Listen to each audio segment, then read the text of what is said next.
So we have two lessons that we'll have of Islam. And so tonight will be sort of like with Mormonism, we will have a focus more on some of the background, and then next week we'll get into some of the a little bit more of the beliefs and their religious practices.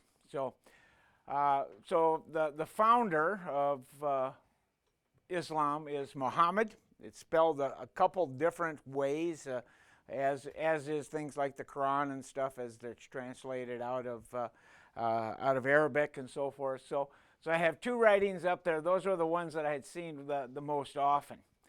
However, sort of set things up, over the past centuries, there's been a growing challenges to the accepted history and origins of Muhammad and Islam. We can all remember and complain about the critical scholarship that started, I think, in the 1700s against Christianity, a lot of that coming out of German academies and stuff like that.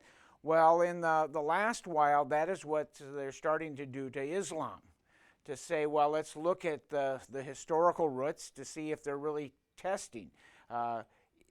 Is what they claim true? And one of the claims is, well, the Quran has never changed. Was given to them that way from God and so forth. But now they're starting to find out not all of their claimed history really matches up with history. And so as we go through, we're going to kind of go through what was simply accepted. Some of what we'll cover, though, in another 5 or 10 years could be turned on its head. So just so we're aware of that. Part of it is that there were times when followers cleansed or burned the records from what they thought was unacceptable. And so they were trying to, at times, they tried to get a singular Quran. Well, that means that they destroyed other ones. And so who knows what was destroyed and why it was destroyed and what was out there, what was alleged.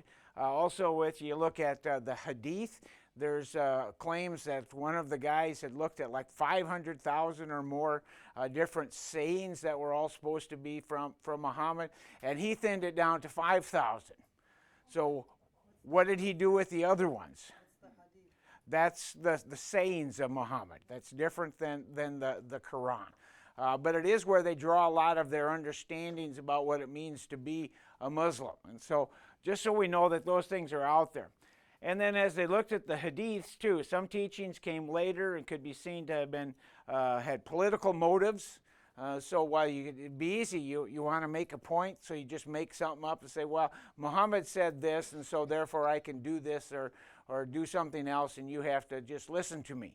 And so there was a lot of that. And so then they'd have records, well, who said it, who passed it along, genealogy type of stuff, and so it gets kind of confusing.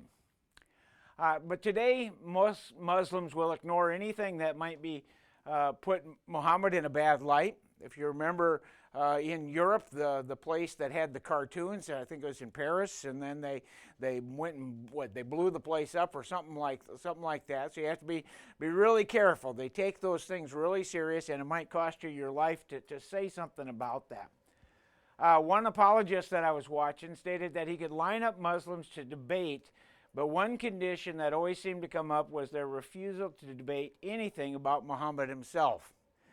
Because that's sometimes a place where if you can undermine the founder, you can undermine the religion. So they won't even have those discussions. And Islam's pretty good at that, at just shutting off discussions, shutting off research. It's amazing that some of the research has been done, because usually they don't want people to look too closely because you never know what you're going to find. And so they're really cautious about having too much come out. Again, current research continues to undermine the history that Islam tries to highlight. So they have this understanding of who Muhammad was and how he had his visions, and then how that became the Quran. And they'd say, well, we always had the Quran. It's always been exactly the same.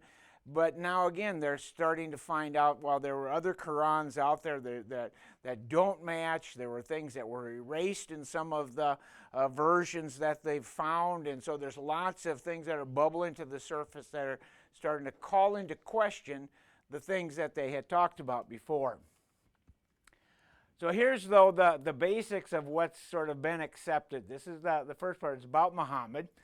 Muhammad was born in Mecca in Arabia in 570 AD, and he lived to 632 AD.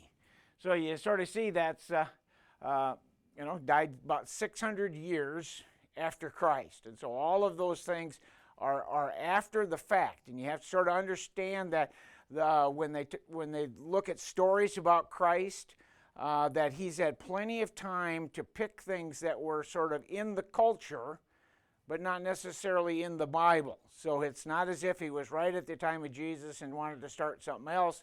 There's time, sort of like Joseph Smith. You have to take account the historical context, the things that were floating out there, so that we can get kind of an understanding. Muhammad's parents were said to have died when he was very young. His father, I believe, died before he was born, and then his mother died when he was 6, and then he went to his grandpa, and then his grandpa died, and so he ended up with an uncle, and his uncle kind of became his protector. At that point, the people in Mecca were polytheists. That means they held to a lot of different gods. It'd be sort of like the Greek mythology, or if you look in the Old Testament, where when Israel abandoned the Lord and they picked up all these other different gods from the nations, and so that's what would have been what's going on there. It's thought that Muhammad had epileptic seizures or fits when he was young. Those were things that would have continued as he got older. May have had something to do with the things like the visions, and so, but that was just something that he had to deal with when he was younger. It's claimed in a way that Muhammad was a good businessman, and so again, this is part of the things you need to consider. These things, these stories that he sort of brought into the Quran that had sort of a biblical background. Well, if he's dealing with Christians and with Jews and others, that's how you pick those stories up. A lot of the traditions in Arabia at that time were oral. Most of it wasn't written at that time. It wasn't highly literate as far as using writing in that culture. And so it would have been easy for him to pick up all the different stories as he did these business things, because that's the world he was in. People would say, well, this is what we heard about Jesus, or this is what we heard, and you just sort of gather them in. You may not even remember where you got it from or who said it, but you just sort of incorporate it into your thought at some time. He married a 40-year-old widow who had some wealth when he was 25. One of the things that said is that she saw that he was a good businessman, and so that was part of why she married him. And it was sort of, I think the way I read it, that she was the one who sort of proposed. Well, she had the wealth, and the position, and he had been an orphan, so orphans wouldn't necessarily have a high position within a community. And so and his first wife, I think they stayed together till she died. And I believe, too, with his other wives that he didn't take those wives until after she had died. But then it said Muhammad had 10 wives in all, even though other Muslims are limited to only 4 wives. But again, how many of these, now think biblical times, because that's the culture. How many wives did David pick up for political reasons? How many wives didn't Solomon pick up for political reasons? And so you have to wonder, this too, is this what he did? You make these arrangements with other people. Those are how the connections you make as a ruler. That was maybe at least in part what was going on. So it really wouldn't have been that unusual. And my guess even is in the community around him with idolaters, there probably was no restrictions whatsoever. And so, you think of some of the things with the old harems and stuff like that. And so 10 was probably significantly less than harems, and so you could look at it that direction too. However, one of his wives was only 9 years old when he married her. They were betrothed, I believe, when she was 6. And so this is really kind of an unusual one. but that already when it said she was still playing with dolls when the marriage was consummated. And so he would have been, probably 40 years her senior, something like that. And so that was sort of ones where a lot of people will poke at Muhammad. And so that's part of why they don't want to debate about what Muhammad did, because that would be probably one of the first things that they would bring up. John? So like this information about the 9-year-old wife or just any of his wives here, is this found in the Hadith, or where would? That's most of where they pick it up is the Hadith.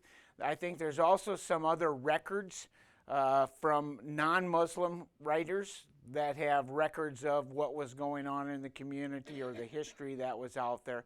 So this would be something that they would have themselves. And so it's not something they say didn't happen. I think it's just something they don't want to talk about. Is this stuff that it's, I mean, do the leading authoritative scholars of Islam, do they accept this as fact? I believe so. Yeah, I don't think there's any objection, because she was his wife. The Shia or something like that was his wife. And so you can't hardly get around it. Just there it is, and they will, if anything, they would excuse it because he is the prophet. So sort of like when we talked about Mormonism, who could challenge Joseph Smith if he went over and said, "I want your wife." Well, if he's the prophet, how do you say no? And so. So it wouldn't have probably been challenged. Muhammad was said to have had a religious disposition. Now, a religious disposition doesn't always mean much. I had guys at the prison who I would have said had religious dispositions. But it didn't really mean that they believed much. They liked talking religion. They liked philosophizing about it. And so sort of that type of nature. And so it doesn't mean that it's faithful and there's all these different religious things that he's doing, but that's the things he likes to do. And so that's how I would look at that one. As a young adult, it said that Muhammad had become convinced of monotheism. Monotheism is one God instead of many gods. So polytheism is many gods. Monotheism is one God. And so again, we could say, well, is this something that he just came up with? That, this is just his sort of a conversion thought or something, or was there something in the community, in the context, that he could have drawn that from? And so this view possibly came through his various business contacts with Zoroastrianism, Jews, and various forms of Christianity. And so this group is out of Persia. I think it's the guy who started it was like the 800s, 700s, 800s BC, and he went all over the place in search of religious things and came back monotheist. And so some will make the claim that when the Jews were hauled off to Persia and to Babylon, that's when they became monotheists, because they want to discount Scripture, of course. But I think probably it was the other way around, that he probably, in his wanderings, ended up going through Israel at some point and ran across Judaism. And that's probably where he picked it up, and then he brought it to Persia. And there are still Zoroastrians in Iran today, as far as I can understand. So, but those are all monotheistic groups, and so it could have been easy for him to draw that teaching, that understanding from them. They're sitting there talking business, and they're talking other stuff, and that would have been an easy thing for him to pick up. And so that you have to see sort of the mix with that. There was a substantial Jewish population in Arabia at that time, along with Christian groups. And so some of the Christian groups were not always fully orthodox. Some of them had sort of gotten pushed out for various heresies and stuff, and so they were sort of maybe on the fringe, so they probably weren't fully Christian. And so you have to understand that if Muhammad's picking up some of this understanding about Christianity, and it's not an Orthodox group, he could easily take things that are not Christian and think they were. And so that becomes part of the struggle that he has too. And again, there were many Jews that were scattered throughout there. Medina, where he ends up, had I think they talk about 3 different Jewish groups that were there. So that would have been sort of a normal thing. The Jews were just sort of spread out all over the place. And if you were doing business, you would have run into them at some point. And so now the beginnings of a religion. At the age of 40, Muhammad started to have visions or hallucinations at a cave on Mount Hira near Mecca. And so you have to wonder, well, visions can come from different things, hallucinations. You can, again, back to his epilepsy. Sometimes if you're religious disposition, you go out to the mountains and fast. You know, and so you fast for a month, you start seeing strange things. But that's just the reality. You know, even some of the old monks, the early Christian monks, they went out to the desert and they'd do these things, and they had issues because they started to go insane. You know, because there wasn't anybody around, and they were, you know, a lot of times they talked about them as in prayer all the time. So again, the religious disposition. But if you're fasting, you're not taking care of yourself. It's easy to start getting strange things with the mind. Could be food poisoning. You know, there's all sorts of things that can do this. These visions could have been tied to his epileptic seizures. And so again, there's things out there that if you look at the context, you might say, well, this sort of explains where some of this might have come from. And again, if he's had all these stories with the Jews and the Christians and the Zoroastrians, then you start having these hallucinations, and these things start sort of coming together into one big pile that could be easily be explained about where he started to come up with his thoughts about for Islam. And so then Muhammad's visions and revelations came for around 23 years and were said to be from Allah through the angel Gabriel. So this isn't the idea where we have of inspired human writers. This is Allah said specific things to Gabriel. And then Gabriel said specific things to Muhammad. And that then is what they claim ends up in the Quran. And so it's a different setup. And it said that even that Muhammad wasn't literate, so he wouldn't, you know, that simply means that he couldn't write. Well, you know, he could do a lot of other interactions, but the writing, you know, we probably all, you know, you go back, 60, 70 years, or some of the older people around here were probably not very literate, and some of them were very good farmers, very good businessmen, and stuff like that. So, you know, it's not to say anything negative on that side, but that's how they would have said then that they ended up with the Quran. And so these visions or revelations that Muhammad had became the Quran. And so it's just different sayings, little chapters that they have, that he would have these visions, and then he would come and relay them to others. Muhammad's wife, Khadijah, I'm not quite sure how to say that, assured him that they were from Allah. And she was his first convert. We have to know, too, that Allah in the Arabic simply means God. So it wouldn't be any different than our English word for God. The difference would be that it would be a singular monotheistic God versus all the many idols that were in Mecca at that time. And so that would have been the bigger difference. Sort of like we talked about Elohim last week with Mormonism, is the word for the true God, the God above all gods, that type of thing. And so Allah would be the same type of word for Arabic. The new religion or faith was rejected by most of the polytheists in Mecca.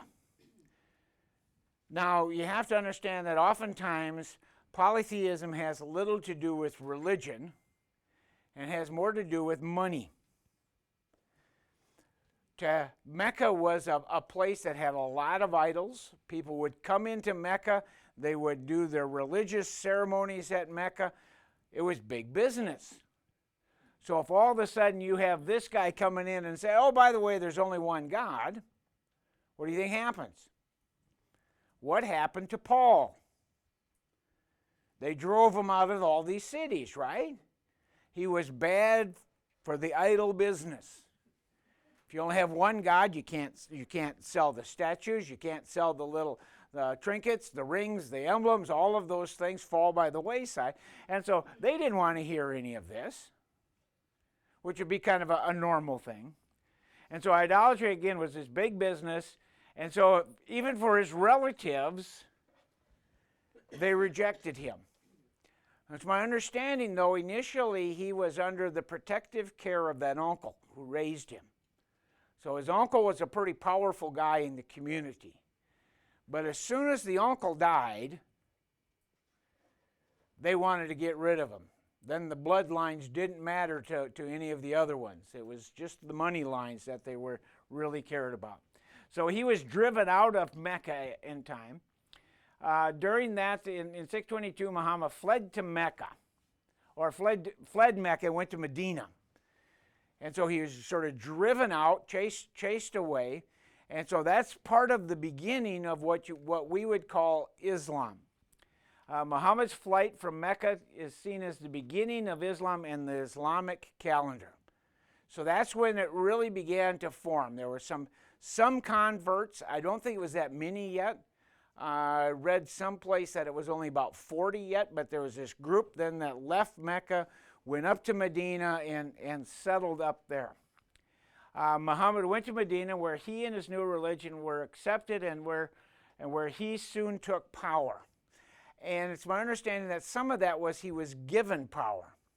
There was tensions between the polytheists and the Jews in that community, and they needed an arbiter. And so they figured Muhammad, coming from Mecca, knowing the polytheists down there, that would be good. But plus he was a monotheist now, that maybe that would be good for the Jews. And so they sort of gave him the power, gave him the place, gave him the position, and soon he really changed it. So at Medina, Muhammad formed a religious and political machine. And eventually what would get him in trouble was with Mecca would send to have these trading caravans.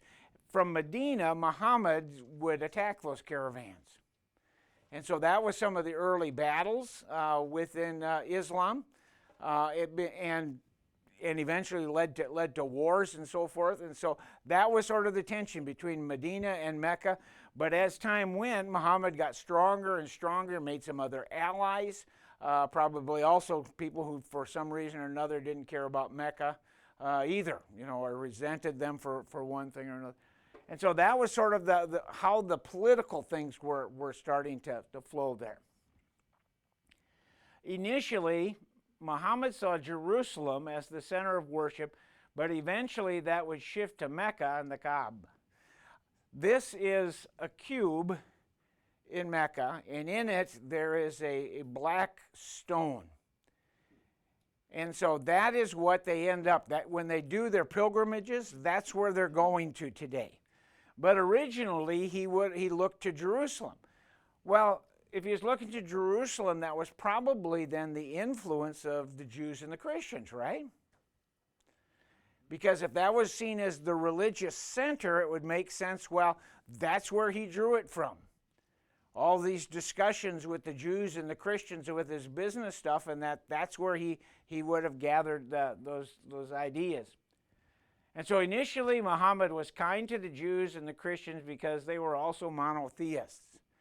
And so he sort of saw them a little bit as partners. He understood that there was differences and distinctions, but he thought in a way that they were on the same side. They would find out not too long that would change. And part of what we see too in Islamic history is initially when Islam has not had much power, they're easy to get along with. The more power they get, the more difficult they are to get along with. And so then it becomes, as they become sort of all-powerful, where he was getting towards the end, then it was, well, you better do what we want or else. And so it went from friendly terms to very unfriendly terms, and you see that in the Quran. The first statements when he was at Medina sound pretty nice, pretty accepting, pretty tolerant. By the time he's in Mecca and has the power, then it's they better submit or else. And so those are the types of things that you run into. Medina, by the time he's in Medina? No, because then he went and conquered Mecca. Okay. So, however, when they would not give him their political support or accept his teachings, he would turn on them. And again, once he had the power amongst the Muslims, as his group had enough to push people around or to overcome them, then he didn't need those groups either. So then it's, again, you better submit to me or else. And that was part of what changed, like I said, even in the Quran, the writings change as he gets more power. Islam spread quickly by the sword, and Muhammad was seen as a good general. It's also thought that he made deals with other Arab tribes that were out there, maybe ones that didn't much care for the people from Mecca or something like that either. And so he had allies, and so his influence grew quickly. You also have to understand what's out in Saudi Arabia, out in the deserts. Well, not much. Well, they didn't have the oil yet, but nothing, right? So if you have one city, you have what, control over a couple 100 miles? Would have been like coming out west, right? You had a town in the middle of South Dakota. You could run a lot of South Dakota because there wasn't anything else there. You know, there's still not in some of those places, not a lot out there. So, but that's sort of what would have happened. Many of his early actions were seen as brutal, such as beheading men in front of their families and attacking the merchant caverns. And what we have to understand, though, it's easy for Christians to say, oh, how awful. But what happens when we look at the early kings of Israel? They were pretty brutal. When Joshua brought them in to the promised land, they had orders from God that they were to destroy these cities, wipe out everything and everybody that's in them. And so historically, we always have to be careful not to throw our judgments on people 1,500, 2,000 years ago. That's what we see with the social justice movement, right? They want to put their thinking on people that are long dead and say, wow, oh, see how awful these people are. The thing is that if Jesus doesn't come first in 1,000 years, people are going to look back at our time and say, oh, see them awful people? Who could have sat around while they were killing all them babies? You know, for all the things that these people want to judge the people who went before them, there will be further generations that are going to stand in judgment over them and say, you just can't imagine how awful you were. So we have to be careful historically not to project some of our stuff on top of them. In 630 A.D., Muhammad conquered Mecca, and it became the center of the Muslim worship.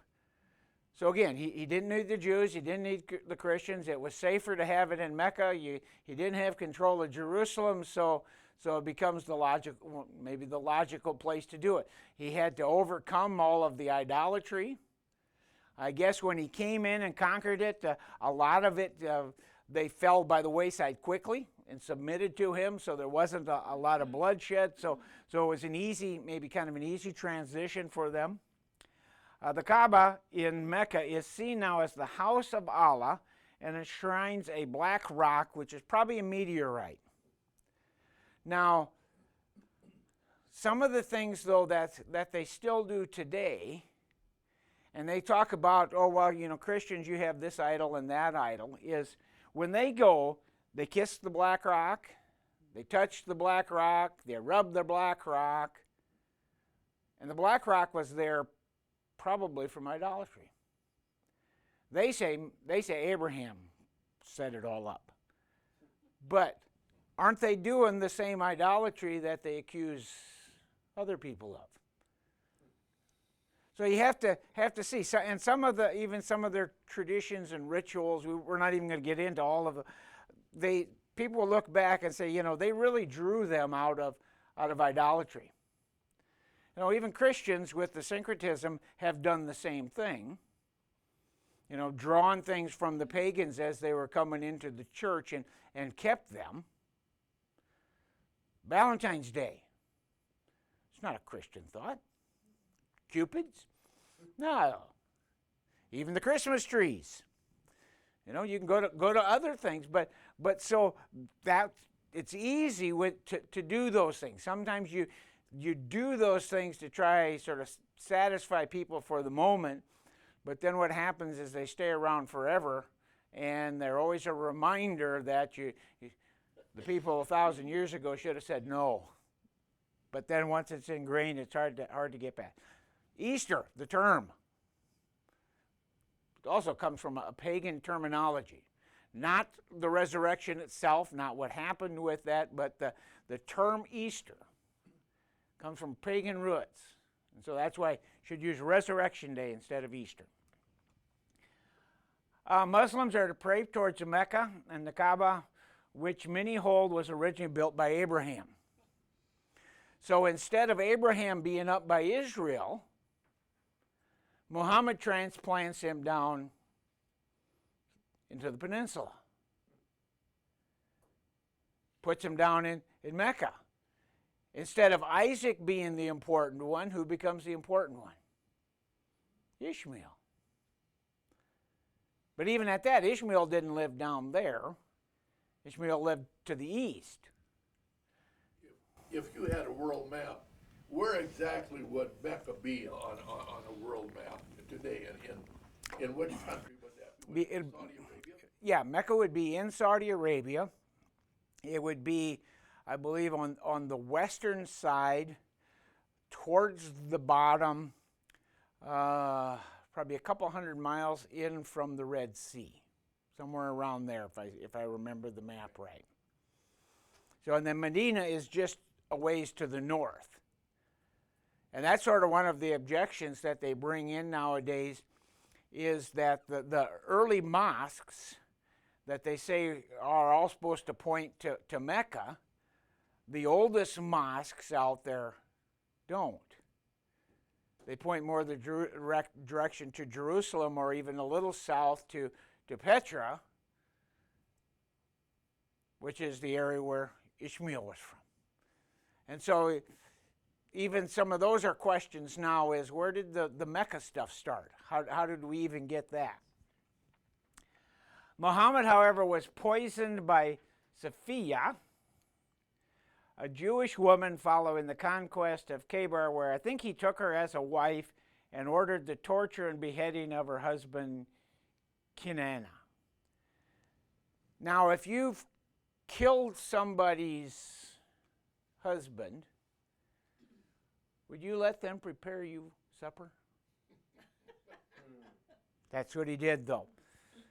And the poison, I guess it was like a goat prepared or something, and one of his friends ate more of it, and that he died.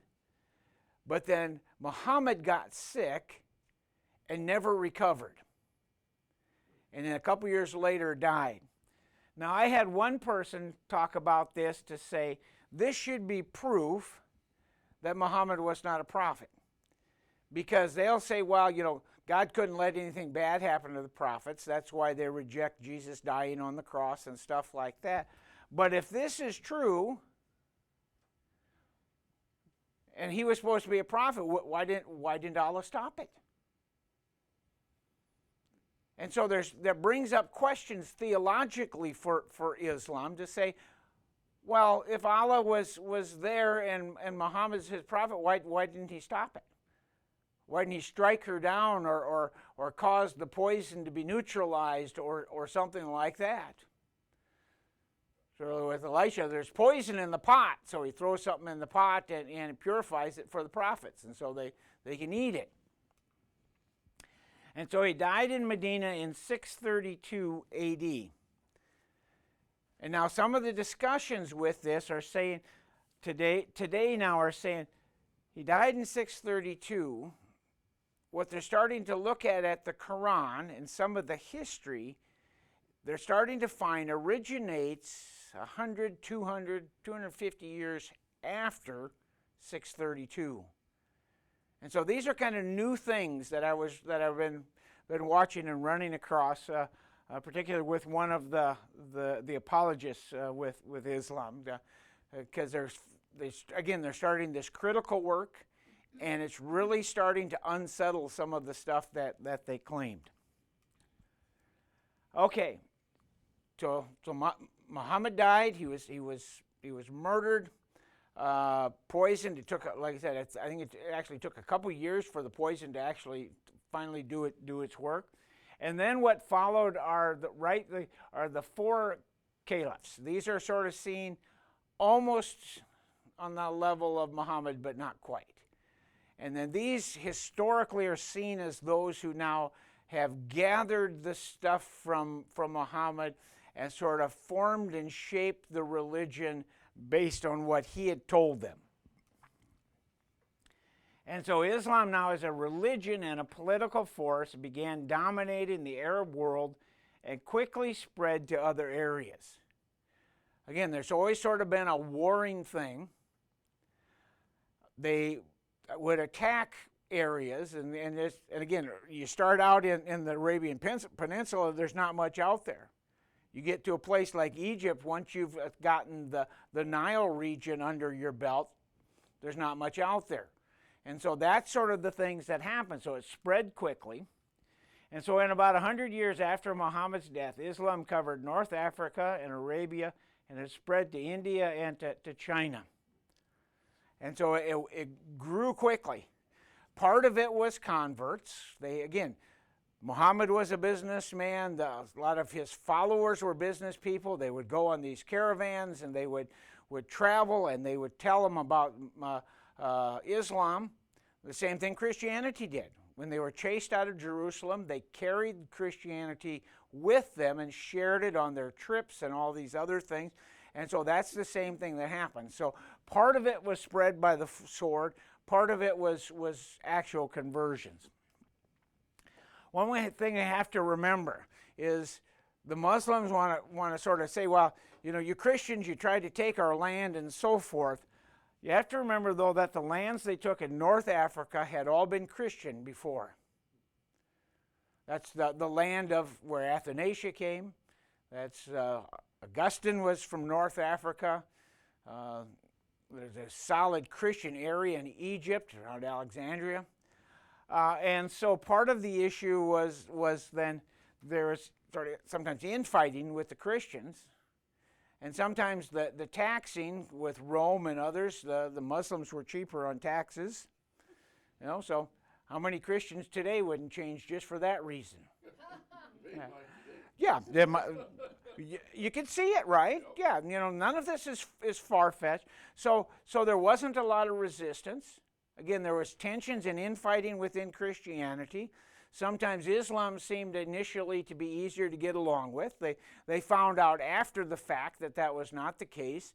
Some of those areas now have been second-class citizens for 1,400 years. They have to pay sort of a tax because they're not Muslim, and so there's penalties. In Voice of the Martyr, we had a video of a Christian in Pakistan, and the only job he could get was cleaning out sewers because he was Christian, and they didn't have roto-rooters. You dove into the sewer to clean it, but that's all he could get because Islam or Muslims don't allow Christians to do anything else. And so, again, at some places, they're second-class citizens at best still today.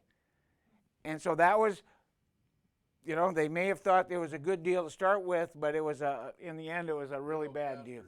Yeah. When I would, spent 2 weeks in Nigeria, and the first week we were down by Lagos, and there just weren't hardly any Muslims.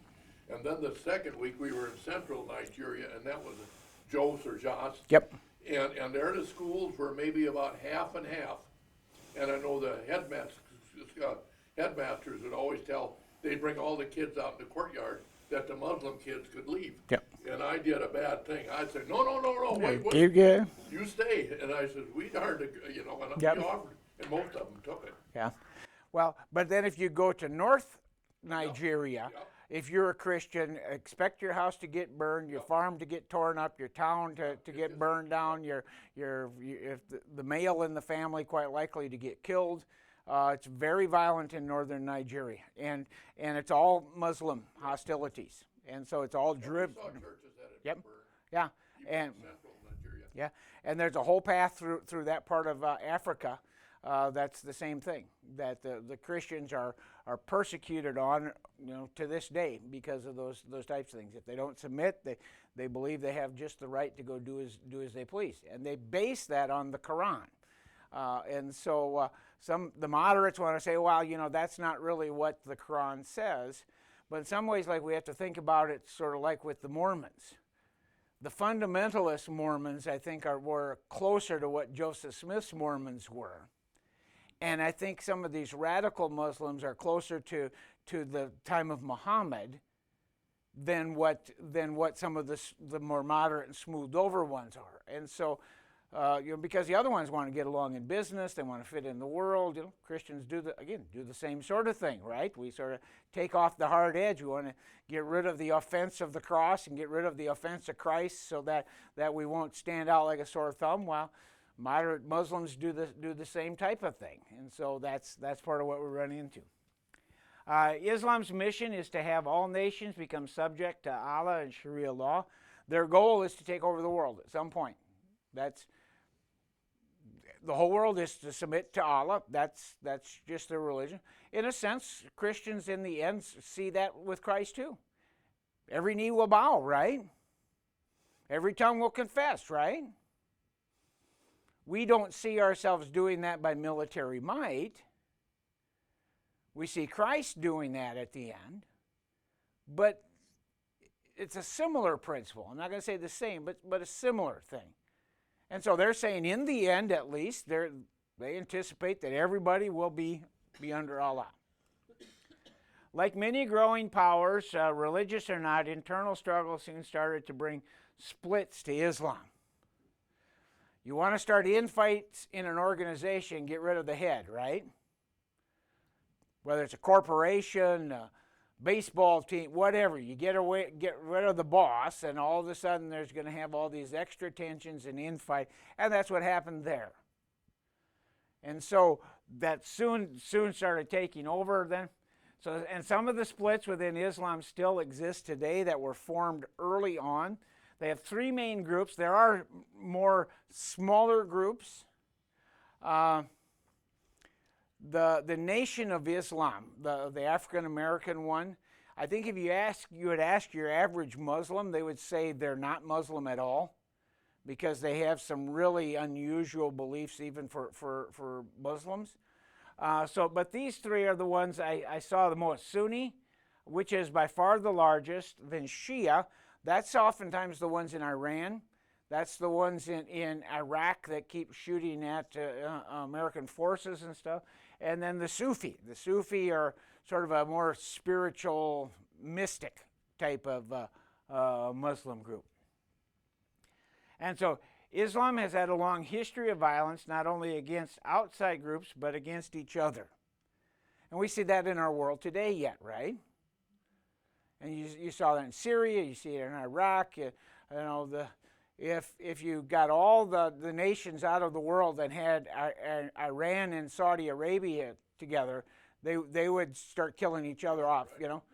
They're probably, both of them are probably should be thankful the U.S. is around to keep them from doing that now. But they work very hard to undermine each other and to try to get rid of each other. And so those struggles and battles are still going on. Some of it's religious, and of course a big portion is also political. But in Islam, you can't really separate the two.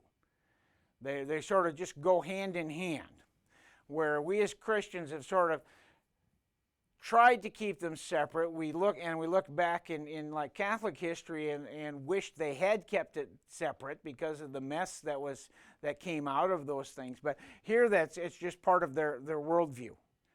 Religion and politics are the same thing. So three of the four first caliphs, those would have been the leaders of Islam, of their growing empires of Islam, were murdered or assassinated by other Muslims. That's a pretty telling sign. You think about Christianity, who did the apostles get killed by? Not by each other, not by fellow Christians. What? Well, some of them were the Pharisees, helped or through Herod and Pilate and stuff. You know, get rid of James and some of the others. It was non-Christians. It was pagans, trying to do them in.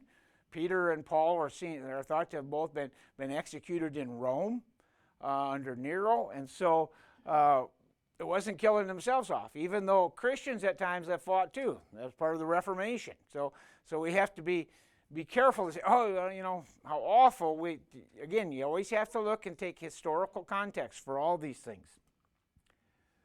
Okay, after those, then the next one, I don't know how to say it, but the caliphate was 661 to 750. So this was not just one person. This was I think, a family where the son took over for the father and so forth.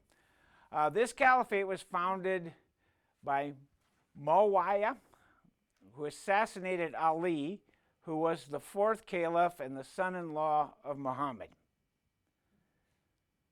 And so that sort of ended the family line for Muhammad. But that is also what brought the split between the Sunnis and the Shiites that still exists today. Because the one said, no, we're to follow the family. The other said, no, we're just to follow the leader who was alongside of Muhammad. We saw the exact same thing in Mormonism. The one group that stayed in Missouri, that was the one who thought you should stay with Joseph Smith's family. The other ones, well, Brigham Young was sort of a co-worker with Joseph, and so the bulk of them went with him. And so it's a similar split to what we saw there. This caliphate ruled a religious empire from Damascus, Syria. And so again, these were getting big. This was political. It wasn't just religious. They took a lot of land. It's actually under this one that some of they're starting to look back again with trying to discern the history of Islam, and saying a lot of what they're finding is that it was under this one that Islam really was formed. Not under those first four, but that it came at a later date. Even the Quran was revamped and stuff like that. And so that becomes an issue, because then you can't bring the Quran all the way back to Muhammad. All of a sudden, you start getting later dates, and that starts to be an issue, because that goes in the face of what Islam has claimed for all these centuries. Well, I did find out, too, that with that is the Quran that they have today was really produced in 1924. And so even there, they took from different ones and formed and shaped it, put it all into one particular script, and that's really the one that they have today. So that's this idea that everything goes back so far isn't as accurate as what they've claimed in the past. Much of the southern and eastern portions of the Christian world were conquered by the sword.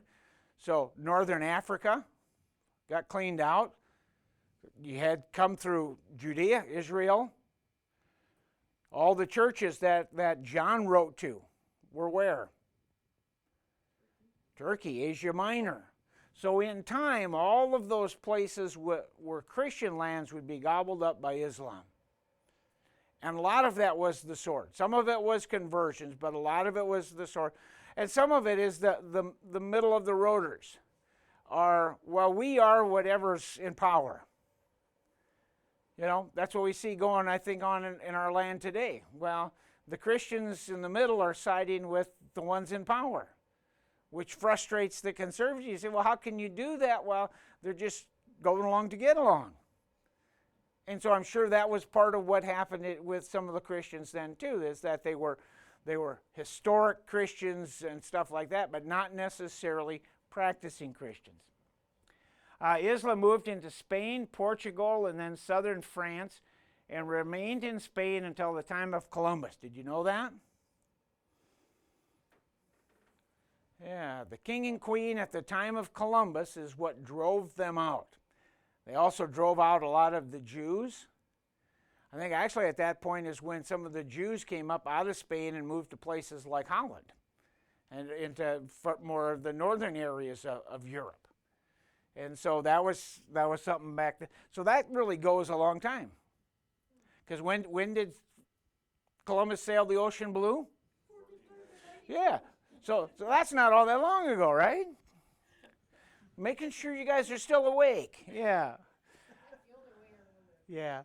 Islam advanced into Europe and was stopped by William Martel at the Battle of Tours in southern France in 732. A very important battle that finally stopped the advance of them coming into Europe. Now, I can't remember. This is either the father or the grandfather of Charlemagne. I think grandfather. Charlemagne, Charles the Great. He's in your family line. Is he? Yep, Charlemagne is. Well, you go back far enough, everybody's related to everybody. So anyway. Well, I didn't get any inheritance from them, so no. Anyway. But this was huge. If that hadn't stopped, imagine if that push had just kept coming. Because the Moors were coming up out of North Africa. So and then you have to wonder where the name Moorman comes from. You never know. Okay, then the next one was the Abbasid Caliphate, 750 to 1258. This group ruled from Baghdad, Iraq, and under them the expansion continued. But you can also see in these places sort of the seeds of distrust that you still see today, right? Syria and Iraq don't really get along, or Iran. All of that gets back to that Shia-Sunni stuff. And some of them are splits. And so it really makes for a continued mess. But this was a time of high culture and flourishing for Islam. This is when the big fancy buildings that they had went up. This was when they were getting more into science, some of those types of things. And so this was really sort of a golden age for them. Really sort of establishing. They had done the bulk of their expansions territory-wise, and so now they were sort of reaping the benefits of that. And so that became something that was positive for them. It was also the time of the Crusades that tried to restore the Holy Land to Christianity. And again, the Muslims wouldn't see it this way. But that was a Christian land before they came, as was North Africa. And so we have to kind of see that.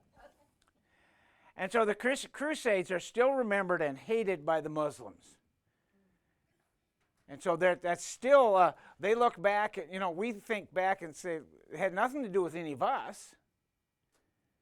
But in their mindset, that's where that goes yet. It's like we did this. For that matter, they still see Europe as a Christian territory. Well, I don't know how much they've been to Europe, but there's nothing Christian about Europe. Canada's going the same way, and we're not much further behind. And yet that's still the mindset that they have. And then they had the Ottoman Caliphate. That went from 1290 to 1924. That was Turkey. That was the Turks were, so they had become Muslim, and so now they were the ones in power. So during this time, Islam took over the last of Eastern Christian, the Eastern Christian Empire, and made incursions into Eastern Europe. How many have heard the term Dracula. They talk about the guy who was said to have been sort of the idea for Dracula. He was during that time of the Muslim incursions. And part of his name came because of the things he did that were so cruel in trying to defend his territory. But what would happen is they would come into like the Balkans. We still have the issues, the Balkans with Serbia, stuff like that. And they would come and steal the Christian boys and bring them to Turkey. Sort of the opposite of what they're doing in Nigeria, where they come and steal the girls, right? Raid the schools, steal the girls, and try to turn them into Muslims. But that was one of their practices back then already. And that's part of when you start talking Serbia too, why there's such anger and animosity between these groups still today. Because that's the history, this infighting, this battling. And so I hate it when people in America look around the world and say, oh, well, these are awful people and those are awful people because they do this, and they have no idea of the history. They have no idea of the context. And so it's important for us to always look at the context to see why these things happen. But during this time, much of Muslim life remained unchanged. There wasn't all these great advances anymore. All that slowed down, and then we started getting more of what we see in Afghanistan, Pakistan, where it almost becomes backwards. So there's a huge sort of culture shift away from advancements to sort of staying where we are. Isolation happened more often. We also saw that world power shifted from Islam to Europe as alternative trade routes were established. So what happened right after Columbus? Trade routes all over the place, right? To India, to China, across the Atlantic. No more caravans. When the caravans come, they tax everybody who's coming through. All of a sudden the caravans are gone. The money's gone. And that's what happened until the oil came. They lost their power because of the trade routes. Europe didn't need them anymore. China didn't need them anymore. India didn't need them anymore. They could just go around them. And as long as you could do it by ship, that was cheaper than the tax rates. And so that was part of their loss of influence until the oil money started flowing. And then all of a sudden everything's back on the scene. And then the Mughal Caliphate, I missed one. I knew it. The Ottoman Empire finally fell after World War I, and they're siding with Germany and Austria. They picked the wrong side. Part of the consequences, Israel becoming a state, was on the Second War, they did the same thing. And so as they sided with the wrong ones, when things like France and England won, they're the ones who really went in and divvied up the Middle East. Now they blame places like the U.S., but it's really Europe, the allies in Europe, that ended up splitting up the Muslim world. Go ahead, John.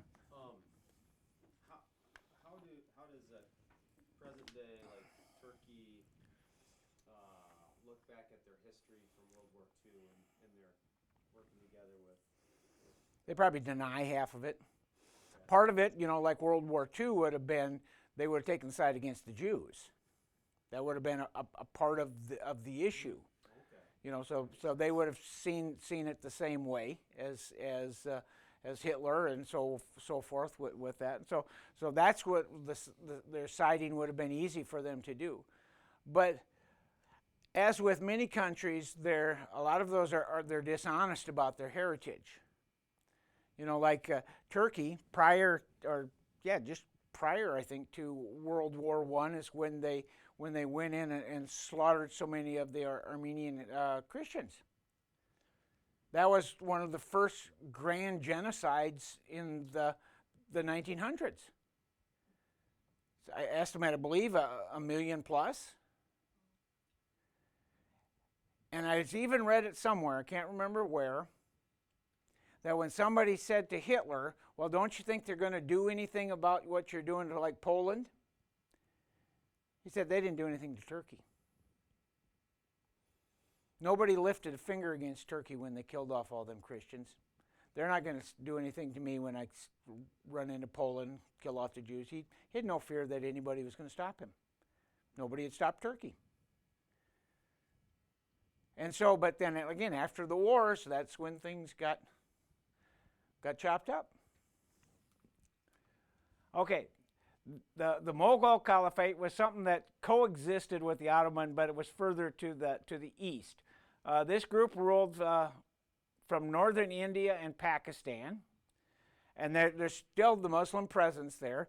Northern India, there's still all sorts of issues between the Muslims and the Hindus. They don't like each other either. Part of the problem out there is neither one like the Christians, and they both kill off Christians. You go to the other side of India and you get the Buddhists killing off the Christians. It's not safe to be a Christian in some of those places. This group expanded their territory to the east, including Indonesia. Indonesia has the largest Muslim population in the world. But I also heard that a lot of what theirs was syncretized, means they kept a lot of their pagan stuff, some of their old household religion stuff, and so some of the, like the Sunnis, don't necessarily accept them as true Muslims because they carried a little bit too much of the baggage with them. I believe that was the Muslim at prison who told me that. Anyway, today there are over 1 billion Muslims worldwide. Islam and Islamic nations stretch from West Africa to Indonesia. There's a whole belt there. And it's not a safe place to be a Christian. If you're in any Muslim land, you'll at best be a second-class citizen. Now they come here and say, well, we have all these rights, we demand this and demand that, and yet they never give those same things to anybody else. Like Christianity, though, Islam is quite diverse, from indifferent to moderates to committed. And a lot of them go through the motions because there's so much family and cultural pressure.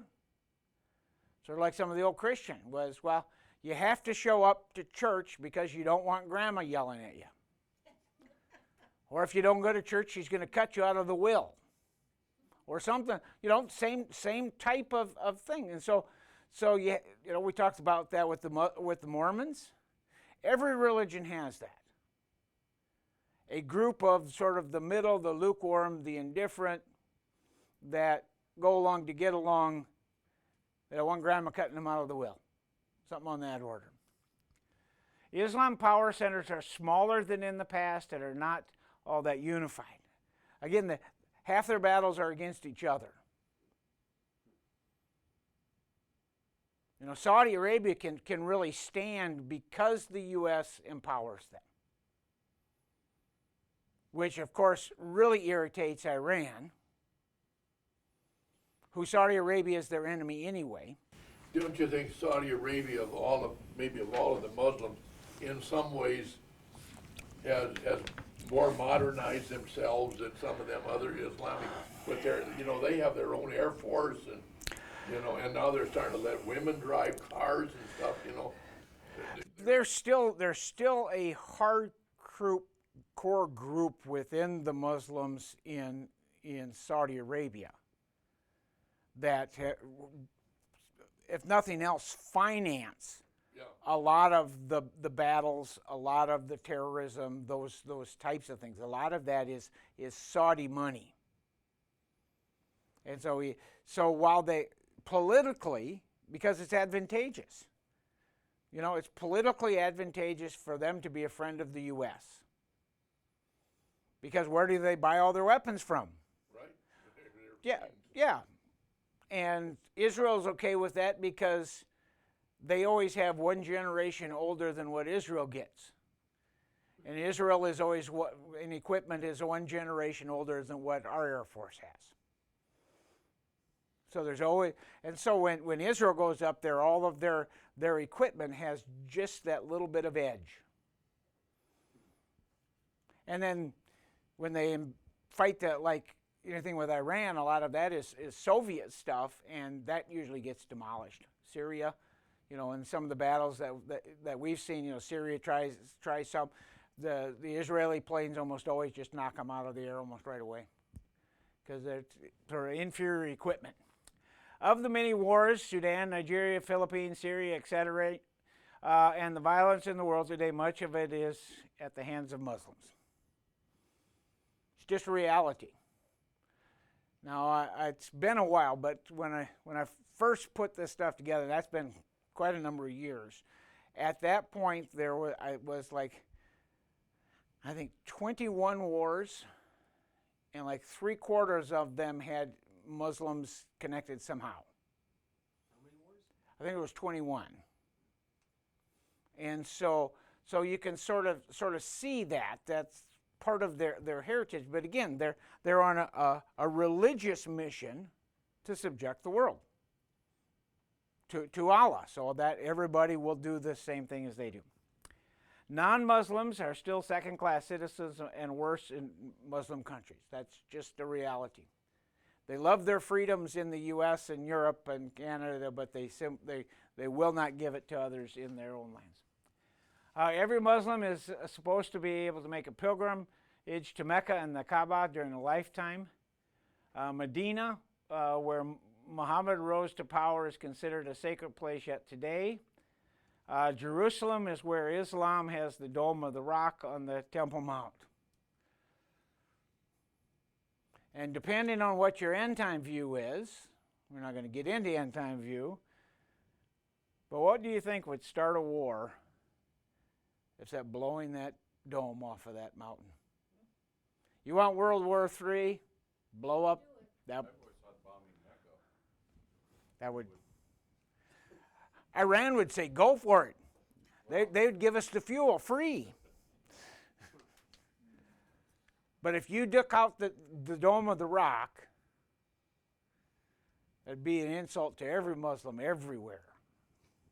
Can you explain the Dome of the Rock? I forget what that is. That's their mosque on top of the Temple Mount in Jerusalem. Yeah, Muhammad was supposed to have ascended to heaven from that mount on a horse or chariot or something sort of like the Elijah thing. Now it's even there, as I've been doing some more studying with some of the newer stuff, they're starting to wonder, because if you go into there, none of that says anything about Muhammad doing that. It says the writings on the walls and the ceilings and stuff like that are all are anti-Christian things. And so why was that dome built there? Was it a political propaganda thing? And so those are some of the questions that are starting to come up. And so far, Islam has not had a lot of answers for some of those things. Islam holds, again, that Muhammad ascended to heaven from there. Okay, a couple of resources. You can check the page, your page. Nabil Qureshi has Apologetics to Islam. He did a thing at Biola University in 2012. He has since passed away from, I think it was stomach cancer, but he was a convert.